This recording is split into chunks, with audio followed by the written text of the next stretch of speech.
돈이 되는 뉴스 시작합니다. 한국투자증권 이프랜드웨어 김민진 차장과 함께합니다. 안녕하세요. 안녕하세요. 네, 로봇 먼저 보겠습니다.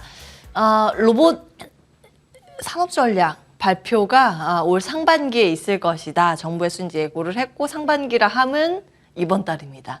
이제 며칠 안 남겨두고 있기 때문에 이제 로봇의 지원법의 기대감도 여전히 나타나고 있는 상황이고요. 두산 로보틱스 상장도 착착 진행되고 있다라는 소식. 상장 예비 심사 청구가 지난 9일에 있었고, 포스코 DX, IS 하는 쪽이지만 이 로봇도 같이 하고 있죠. 이 기업이 오늘 급등하면서 또 시장에서 주목을 받고 있습니다. 여러 가지 이제 로봇 테마가 순환하고 있는 양상인데. 신고가 가는 것도 있고, 아직 덜 오른 종목도 있습니다. 어떻게 평가하십니까? 네, 로봇주 전반적으로 조정 꽤 많이 받았습니다. 대표주자라고 할 수 있는 레인보우 로보틱스 같은 경우도 이평선 지지까지 좀 빠졌다가 오늘 반등을 하는 모습이고요. 지금 이제 포스코 DX가 오늘 올라오면서 사실은 이제 로봇하고 좀 묶어야 되나 이런 생각을 하는데 사실 이제 저는 포스코 DX의 상승은 로봇주와는 별 상관은 없다라고 생각을 하는 입장이기 때문에. 왜요? 포스코 DX라는 기업은 ICT 기업입니다. 그리고 이 회사가 하는 것은 분명히 이제 포스코 그룹사 내에서 전반적으로 산업 자동화라든지 아니면은 전반적인 이제 산업 로봇에 대한 기대감들 이러한 부분들을 일부 반영시킬 수는 있겠죠. 하지만은 포스코 DX의 주가 상승의 이면에는 로봇 때문에 올라가는 거냐? 저는 그렇게 생각을 하지는 않고요. 포스코 그룹의 어마어마한 투자. 그 투자의 선봉에는 사실 이제 포스코 퓨처엠이라는 기업이 속해 있고요. 그 부분뿐만이 아니라 포스코 같은 경우도 여러 가지 철강 쪽에 자동화 투자에 대한 부분들이 놓여져 있기 때문이라고 판단을 하지 로봇 때문이라고 그렇게 크게 생각을 하지는 않습니다. 다만 이제 로봇과 좀 묶어서 봤을 때 로봇주들을 어떻게 봐야 될 것이냐라는 부분일 것 같은데요. 여러 차례 말씀드렸지만은 로봇주들이 1분기 주가 급등 이후에 주가가 하락하게 된 가장 큰 원인 중에 하나는 제가 보기엔 실적의 부진 때문이었다라고 생각을 하고요. 로봇주들의 실적 부진이 나왔었던 가장 큰 이유는 뭐냐면은 우리가 이제 흔히 얘기하는 로봇들, 영화에서 보는 로봇들, 이러한 서비스 로봇이라든지 이런 것들 많이 생각을 하지만은 실제적으로 이제 일본의 환학이나 이러한 돈 버는 로봇사들의 실적 흐름에는 결국은 이제 산업용 로봇들에 대한 성장이 중요하고요. 이 산업용 로봇이라는 것은 결국은 이제 주요 제조업체들의 투자와 굉장히 밀접한 관계가 있습니다. 그럼 여기서 얘기하는 투자는 어디에 포함이 되어야 되느냐? 결국은 자동차라든지 반도체 이런 쪽들이 굉장히 중요하거든요. 근데 잘 아시다시피 자동차 같은 경우는 전기차 공장 투자를 안 하는 것은 아니지만은 사실은 그렇게 막 눈여겨보일 정도의 어마어마한 투자가 이루어지는 것은 아니에요. 공정의 전환이라든지 이런 것들이 이루어지고 있지만은 오히려 이제 반도체 같은 경우는 투자가 많이 줄었죠. 그러다 보니까 결국은 실적이 나오지 못했었던 상황 속에서 금리는 계속 올라가는 환경이다 보니 성장주의 대표주자라고 할 수 있는 로봇주들이 좀 흔들리는 모습이었고 그리고 거기에 더해서 로봇주의 빈자리를 채울 수 있는 다른 성장주들도 굉장히 많이 등장을 했다라는 부분입니다. 그래서 정책적인 요소라든지 하반기 두산 로보틱스의 신규 상장이라든지 이러한 모멘텀들은 유효하다라고 생각을 하지만은 그리고 이제 멀리 봤을 때 로봇들이 가져올 수 있는 인구 감소와 생산성 향상에 따른 중장기적인 부분으로서의 투자 모멘텀은 저는 유효하다고 판단하지만은 단기적으로 로봇주들이 올해 1분기처럼 시장의 주도 역할을 할 것이다 라고 판단하기에는 좀 어렵지 않을까. 그리고 아까 말씀드렸듯이 포스코 DX의 상승은 로봇보다는 포스코 그룹사의 투자에 포커스가 맞춰진 계열사 ICT 기업의 주가 상승이다라고 좀 이해를 하시는 것이 좋으실 것 같습니다. 좋습니다. 엊그제 현대차에서 인베스터 데이 진행을 했잖아요. 그때 혹시 보셨나요? 관련 내용이요? 아니요. 진행을 할 때, 막 브리핑을 할 때. 그것까지는 저도 이제 방송 시간 하고 거의 겹쳐서 그렇게 보지는 못했어요. 앞에 현대차는 이제 로봇 굉장히 잘 하고 있잖아요. 사족 보행 로봇 앞에다 세워놓고 브리핑 막 하더라고요. 그래서 로봇 한번 볼 때가 됐나라는 생각을 하기는 했는데 과거처럼 선풍적인 어떠한 흥행을 이끌면서 이제 수급적으로 완전 이제 수급의 쏠림으로 급등을 하는 건 1차적으로 마무리 단계라고 보시는 것 같아요. 로봇 관련해서 그러면 전체적으로 지금 매수할 의향은 없으세요, 개인적으로? 아니요, 말씀드렸듯이 이제 중장기적인 관점으로서의 투자 전략, 그리고 최근 로봇 관련주들의 꽤 기간 조정과 가격 조정이 나왔기 때문에 네. 현 시점 타이밍 자체가 그렇게 나쁘다라고 보지는 않는 상황입니다. 예. 하지만은 말씀드렸듯이 로봇주의 눈높이를 많은 분들이 생각을 하실 때 연초와 같은 그런 급등세를 보면서 로봇주들을 대응하기에는 좀 어려움이 있다라는 부분일 것 같고요. 예. 뭐 지금 이제 현대차 뭐 CEO 인베스터 데이죠. 네. 관련 내용을 좀 말씀을 주셨지만은 현대차가 이제 신사업 관련된 내용 얘기를 많이 했지만은 사실 신사업에 대한 BP 혹은 이익 흑자 전환에 대해서 2031년 얘기를 했거든요. 네, 31년입니다. 그렇죠. 물론 이제 이 사업이 예. 뭐 로봇뿐만이 아니라 AAM이라든지 수소라든지 이런 것들이 다 들어가 있기 때문에 예, 나르는 택시. 그렇죠. 예, 예, 로봇만 뭐 안 된다 이 부분은 아니에요. 예. 하지만은 신사업이라는 것 자체는 또 시간이 굉장히 많이 걸린다라는 측면을 생각하고 중장기 대응을 좀 하시는 것이 좋으실 것 같습니다. 예, 지금 테슬라도 사실은 자율주행에 대한 기대감도 굉장히 큰 상황이지만 지금 당장 자율주행으로 큰 수익을 내기보다는 하드웨어 쪽인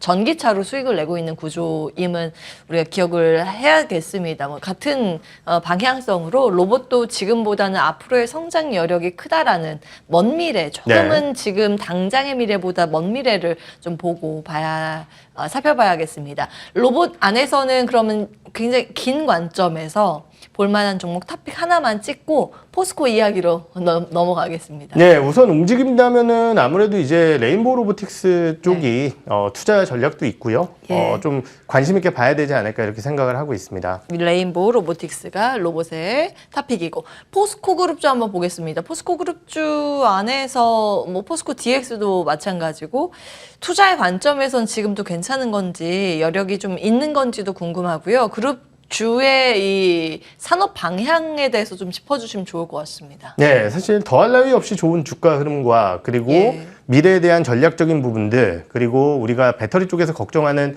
여러 가지 부분들을 지원할 수 있는 또 업력을 보유하고 있는 포스코 그룹주다라는 측면에서 봤을 때 기대는 유효하다고 생각을 합니다. 다만 이제 투자적인 관점에서 봤을 때 예. 내가 이 가격대에서 포스코 DX라는 기업을 살 수 있을 것이냐는 좀 다른 문제라고 생각을 하고요. 예. 이것은 주식을 오래 보신 분들이라고 한다면은 더 힘들 거라고 생각을 해요. 왜냐면은 그래요. 포스코 DX의 과거부터의 연역을 살펴보게 되고 이 회사가 원래부터 받아왔었던 높은 밸류에이션이라든지 그리고 굉장히 높은 시가총액 거기에 더해서 이익 모멘텀 자체가 떨어진다라고 보기에는 어렵지만 ICT 기업들 같은 경우는 결국은 계열사의 투자가 어느 정도 중단되게 된다라고 한다면은 사실 실적 흐름을 더욱더 플러스 알파로 만들어내기는 어렵거든요. 예. 그러니까 우리가 뭐 양극재 기업들 혹은 뭐 배터리를 만들어내는 기업들 이런 기업들은 투자를 하고 전방 산업의 시장 확대에 따라서 그 실적의 성장성이 계속 이어질 수 있겠지만은 ICT 기업은 그렇지 않다라는 거죠. 그렇기 때문에 전반적으로 이제 뭐 부담감은 느껴지는 구간이라고 저는 판단을 하고 있는 상황이고요. 그러한 측면에서 본다라고 한다면은 오히려 뭐 포스코 홀딩스라든지 아니면 포스코 퓨처엠이 조금 더 나은 전략이 아닐까라고 생각을 하고 있습니다. 기존에 화력을 집중하는 이제 배터리 소재 관련 네. 기업을 보는 것이 오히려 낫다는 포스코 퓨처엠과 포스코 홀딩스죠. 홀딩스 네. 예, 기억해 보겠습니다. 다음 볼까요? 자, 조금 전에 골드만삭스에서 삼성전자하고 SK하이닉스 목표가 상향 조정을 했더라고요. 내일 아침에 아마 저도 브리핑 또 할 건데 이 내용들 한번 쭉 봤습니다. 다음 보겠습니다. 지금 기존에 배터리가 아니죠. 반도체, 네. 예, 특히 이제 D램 반도체 쪽 이런 메모리 반도체의 업황 회복 가능성에 대한 이야기가 굉장히 많이 담겨져 있었고요. 목표가를 삼성전자는 67,000원에서 73,000원, SK하이닉스 118,000원에서 155,500원으로 높여 잡았습니다. 예상보다 D램 출하량 증가도 강할 것이다. 출하량이 많이 늘어나면 당연히 가격 회복도 빠르게 나오겠죠. 외국인 4일간 1조 원 순매도했지만 대형 반도체주는 안 팔았습니다. 오늘도 삼성전자 하이닉스 쪽의 매수가 일부 좀 잡히는 것으로 제가 마지막에 체크하고 좀 들어오긴 했는데 어떻게 보세요? 네, 사실 이제 목표가 상향이 나왔지만은 삼성전자 현재가 뭐 저도 이제 오기 전에 봤지만은 예. 71,000원입니다. 많이 올라왔네요. 목표가 그래서 상향 네. 조정을 했군요. 예. 사실 목표가 73,000원 올려봤자 이게 과연 매수의 의견인가? 왜냐면 예. 이제 우리나라 같은 경우는 일반적으로 목표가와 현재가가 이렇게 비슷하면은 사실 매수라고 보기에는 어렵잖아요. 그렇기 때문에 분명히 이제 업황 사이클에 대한 바닥 가능성에 따른 목표가 상승이 나왔지만은 예. 눈높이를 막 엄청 높인 거다라고 보기에는 혹은 주가에 대한 반등이 사전적으로 나왔다라고 좀 해석을 할 수 있을 것 같고요. 아, 예. 반면 이제 SK하이닉스 같은 경우는 그래도 목표가와 현재가의 괴리율이 꽤 됩니다. 그렇죠. 그렇기 예, 때문에 현재가 기존 목표가가 지금 현재가랑 비슷하니까. 그렇죠. 예. 아직까지는 이제 여유가 있다라고 볼 수 있을 예. 것 같아요. 그러한 측면에서 봤을 때 두 개의 기업의 골드만삭스의 눈높이는 SK하이닉스가 조금 더 SK 높구나라는 것을 이해할 수 있는 리포트가 아니었나라는 생각이 들고 예. 아까 뭐 리포트 제목에 잠깐 나왔지만 결국은 AI와 DDR5를 바탕으로 한 디램 출하 증가 기대감을 언급을 했단 말이죠. 네. 그렇다라고 한다면은 결국은 이제 이 두 개를 어디가 지금 잘하고 있느냐라는 부분을 봐야 되는데 뭐 잘 아시다시피 이제 엔비디아를 필두로 한 HBM3 쪽에 강력한 점유율을 보유하고 있는 SK하이닉스 거기에 DDR5 같은 경우도 지금 공정상으로서 수율이라든지 이러한 부분 쪽에서 상당히 좋은 흐름을 보여주고 있는 SK하이닉스가 조금 더 낫다라고 판단을 하고 있는 것 같고요. 골드만삭스에서는. 예, 예. 다만 이제 우리가 생각해 봐야 될 부분은 지금 잘하고 있는 게 중요한 게 아니라 주식시장이라는 건 앞으로 잘해야 될 만한 거를 더 그렇죠. 중요하게 생각을 해야 되는데 예. 삼성전자가 아무래도 HBM3 쪽에 진심으로 또 대응을 하고 있고요. 증설한다 그랬죠. 그리고 이제 추가적인 뭐 모델 수 확장이라든지 이런 것까지 얘기를 했단 말이죠. 예. 그러다 보니까 결국은 이제 지금 상황에서 나은 선택은 단기적으로는 SK하이닉스겠지만은 삼성전자가 과연 어느 정도의 성과를 만들어내느냐에 따라서 삼성전자의 눈높이도 좀 바뀔 수 있지 않을까 이렇게 판단을 하고 있습니다. 좋습니다. 요 앞에 화면으로 한번 볼까요? 예, 앞에 레포트 한번 볼게요. 레포트 제목에 보시면 여기에 나와 있어요. AI와 DDR5가 주도를 해서 이제 긍정적으로 디램 상황을 이제 이끌어낼 것이라는 그런 내용이고요. 여기에서는 이제 하이닉스에 초점을 맞춰져 있고 당긴 하이닉스 매수. 그렇다면 좀 긴 관점에서 본다면 삼성전자 매수도 괜찮다는 의견이세요? 아니면 둘 다 끌고 가는 전략이 조금 더 유리할까요? 우선 뭐 단기적으로 봤을 때는 말씀드렸듯이 SK하이닉스가 우위의 전략을 보일 가능성이 높다고 판단을 예. 하고요. 다만 이제 우리가 뭐 항상 생각해 봐야 될 부분은 절대적인 이익의 폭 자체의 삼성전자의 흐름이 전통 반도체들이 좋아질 때는 더 높아지게 될 겁니다. 그렇기 때문에 당장에야 AI, DDR5가 이끌어가는 시장 흐름이다라고 하지만은 예. 결국은 이제 시간이 지나면 지날수록 전통 반도체 쪽의 관심도가 높아질 거거든요. 예. 그렇기 때문에 조금 더 뒤를 본다라고 한다면은 삼성전자도 좋은 선택이 될 수 있다. 시간이 좀 필요하지만 이렇게 좀 말씀을 드리고 싶어요. 개인적으로 만약에 누가 그 보너스를 준다. 네. 한 1,000만 원 준다. 그러면 어디에 얼마큼 배분을 해서 투자를 하시겠어요? 저는 뭐 SK하이닉스 샀다가 그다음에 삼성전자 사겠습니다. 네. 지금은 삼성전자는 아니고 그럼 삼성전자 두 어느 개를 정도 나눠 살 필요는 없다고 생각을 해요, 저는. 그래요? 네. 알겠습니다. 그러면 그 1,000만 원 중에서 한 어느 정도의 비중을 SK 하이닉스 매수하시겠어요? 사실은 반도체 기업들이 지금 어느 정도 주가가 올라온 상황이기 때문에 예. 사실 뭐 100% 비중을 다 시켰다 이러한 부분들은 약간의 부담감은 있을 것 같고요. 그게 궁금해요. 예. 우선 뭐 한 3분의 1에서 절반 정도는 투입을 하고 이후의 상황을 봐가면서 비중을 좀 확대하는 전략을 저는 수립할 것 같아요. 좋습니다. 자, 반도체 소부장에 대해서도 질문 드리겠습니다. 지금 사실은 그 네. AI와 엮여 있는 시스템 반도체나 그 AI 칩에 들어가는 HBM 밑에 받쳐주는 MLB 기판 뭐 이런 것들 아니면 이렇게 연결하는 적층해주는 그런 뭐 한미 반도체 뭐 이런 것들이 굉장히 강한데 이런 소부장단은 어떻게 의견 주시겠어요? 사실 해당 기업들의 주가가 올라온 가장 큰 요인 중에 하나는 예. 결국 이제 엔비디아 때문이라고 생각을 합니다. 주가도 굉장히 많이 올라왔고요. 뭐 일부 이제 증권사의 보고서가 나오긴 했었지만은 지금 이제 DDR5 혹은 선단 공정 이 두 개의 포커스가 맞춰져 있는 기업들의 YTD 주가 상승률은 100%에서 한 160% 정도 되는 상황인데요. 예. 지금 이제 전통 반도체 업체들 같은 경우는 올해 한 50% 정도, 적게 올라온 기업들은 뭐 40%도 못 올라오는 주가 상승을 보이면서 SK하이닉스의 성과보다도 더 부진한 성과를 만들어냈었다는 거죠. 예. 일반적으로 반도체 사이클이 올라올 때는 이러한 부분들이 나오지 않는 상황인데요. 그 가장 큰 이유는 결국 반도체 사이클의 전환에 확신이 없었기 때문에 오히려 엔비디아에 포커스를 맞춘 것 같습니다. 하지만은 앞으로의 시장 흐름을 살펴보게 된다라고 했을 때 결국은 반도체 사이클의 확장이 조금 더 확실하게 다가오게 된다라고 한다면은 예. 저는 전통적인 반도체 업체들의 키 맞추기도 나타날 가능성이 있다라고 판단을 하고 있고요.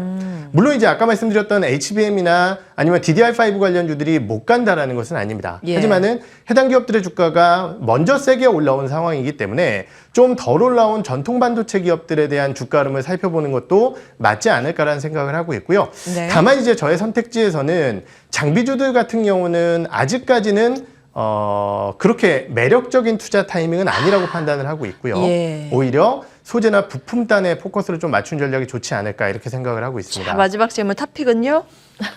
탑픽이요. 탑픽은 예. 뭐 자주 말씀을 드렸었던 것 같아요. 제가 항상 전통 반도체 업체들이 올라올 때는 결국은 이제 소모성 부품을 만들어내는 기업들이 좋을 것 같다라고 말씀을 드렸었고 예. 그러한 측면에서 봤을 때 뭐 원익 QNC라든지 아니면은 하나머티리얼즈, 월덱스 이런 기업들 마찬가지일 것 같고요. 거기에 대해서 최근 동진세미캠이나 솔브레인 같은 반도체 공정 쪽에 사용되는 가스 업체들 같은 경우도 주가가 좋은 모습을 보이고 있기 때문에 예. 저는 이런 쪽에 포커스를 좀 맞추도록 하겠습니다. 예, 지속적으로 저희에게 사실은 원익 QNC 등을 말씀을 주셨고 주가는 다른 것들에 비해서 좀 덜 오르는 측면이 있었는데 좀 기다리고 보니까 어느새 순간 또 어제 예, 주가 키 맞추기가 좋았었죠. 네. 나오면서 급등을 하는 모습. 그러니까 괜찮은 종목들, 특히 뭐 앞으로의 실적 기반에서 추정치가 올라가는 그런 종목들은 들고 있으면 언젠가는 또 이렇게 돌아오면서 시세를 준다라는 걸 어제 깨닫는 하루였습니다. 다시 한번 그 관련 기업들 체크해 주셨고요. 마지막 이슈 빠르게 넘어가겠습니다. 교육부에서 학력 진단 강화를 하겠다고 공교육 대책 발표를 했습니다. 사교육은 견제하고 공교육을 키우겠다. 뭐 이런 내용입니다. 다음 보겠습니다. 그래서 어제는 공교육 관련주가 떨어지고 사교육 관련주가 그렇죠. 떨어지고 공교육 관련주가 올라가는데 거꾸로 얘기했네요. 예, 오늘도 뭐 교육주 테마가 또 들썩이는 상황입니다. 어떻게 분석하고 계세요? 네, 저는 뭐 간단하게 말씀을 드리면은요. 굉장히 큰 이슈긴 합니다. 예. 왜냐면 이제 우리나라에 뭐 여러 가지 뉴스들이 있지만은 사실 이제 민생 그리고 교육 굉장히 중요한 예. 분야거든요. 그래서 이제 파급력이 교육 관련주들에게 미치는 것은 분명한 사실이라고 생각을 하지만은 중장기적으로 봤을 때 그러면은 올라오고 있는 몇몇 기업들 상승세가 이어질 것이냐에 대해서는 약간 부정적이고요. 예. 가장 큰 이유는 뭐냐면은 결국은 이제 학령 인구의 감소에 따라서 책 살 인구가 줄어들고 있는 상황이고 예. 공교육 늘어난다라고 해서 그러면은 책 한 권 살 거 두 권 세 권 살 수 있는 환경 아니라는 거죠. 어차피 예. 한 권 가지고 본다라는 측면에서 봤을 때 올라오고 있는 공교육 관련주들 분명히 굉장한 뉴스와 함께 주가가 올라오고 있지만은 단기적으로 좀 대응하시는 게 좋지 않을까 이렇게 생각을 하고 있습니다. 아, 예. 이 이슈 자체는 굉장히 중요한 이슈이긴 하지만 네. 주가의 지금 흐름을 봤을 때는 굉장히 이제 그 변동성이 심한 흐름을 그렇죠. 보여주고 있기 때문에 그에 대해서는 견계. 저희도 계속 이제 이 이슈에 대해서 업데이트 해드리도록 하겠습니다. 오늘은 여기까지 듣도록 하겠습니다. 한국투자증권 이프랜드의 김민진 차장과 함께했습니다. 고맙습니다. 네.